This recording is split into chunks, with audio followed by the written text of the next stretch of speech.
दोस्तों, Indian army की शान है उसकी कॉम्बैट आर्म्स रेजिमेंट्स जो बैटलफील्ड पर एनिमी से सीधा टक्कर लेती है।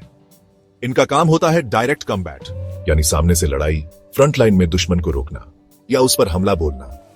कॉम्बैट आर्म्स 3 मेजर कैटेगरीज में बनती है: इन्फेंट्री रेजिमेंट्स, आर्मर्ड कोर और मैकेनाइज्ड इन्फेंट्री।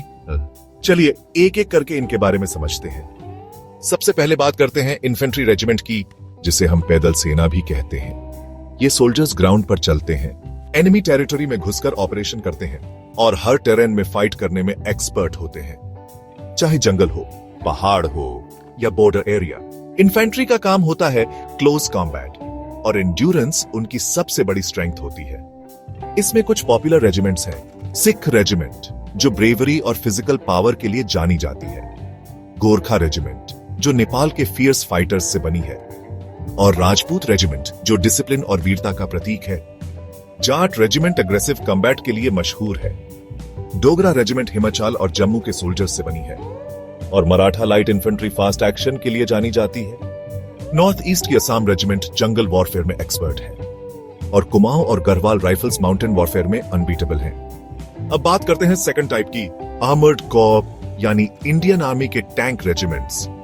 इनका काम होता है एनिमी पर सडन और पावरफुल अटैक करना, जिसे ब्लिट्स अटैक भी कहते हैं। डेजर्ट और प्लेन्स में ये रेजिमेंट्स हाई स्पीड से मूव करती हैं और हेवी टैंक्स के साथ डीप पेनिट्रेशन करती हैं। ये टैंक्स यूज करते हैं जैसे अर्जुन MBT, T90 और T72, जिनसे बैटलफील्ड का सीन ही बदल जाता है। फेमस आर्मर्ड रेजिमेंट्स में आती है पूना हॉर्स जो 1965 वॉर में हीरोइक रोल के लिए मशहूर है, डेकन हॉर्स जो एक एलीट टैंक यूनिट है, 4 हॉर्स हॉटसन्स हॉर्स जो आर्मी की सबसे पुरानी रेजिमेंट्स में से एक है, और सेंट्रल इंडिया हॉर्स जिसका टैंक वॉरफेयर में बड़ा योगदान है।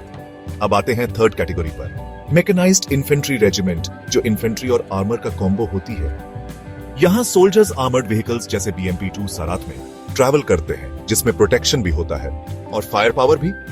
ये ट्रूप्स फास्ट मूव करते हैं और क्विकली डिप्लॉय हो जाते हैं बैटलफील्ड में, स्पेशली डेजर्ट, प्लेन्स और सिटी वॉरफेयर के लिए बेस्ट सूटेड होते हैं। मैकेनाइज्ड इन्फेंट्री की स्ट्रेंथ है स्पीड, फायर पावर और आर्मर्ड कवर एक साथ प्रोवाइड करना।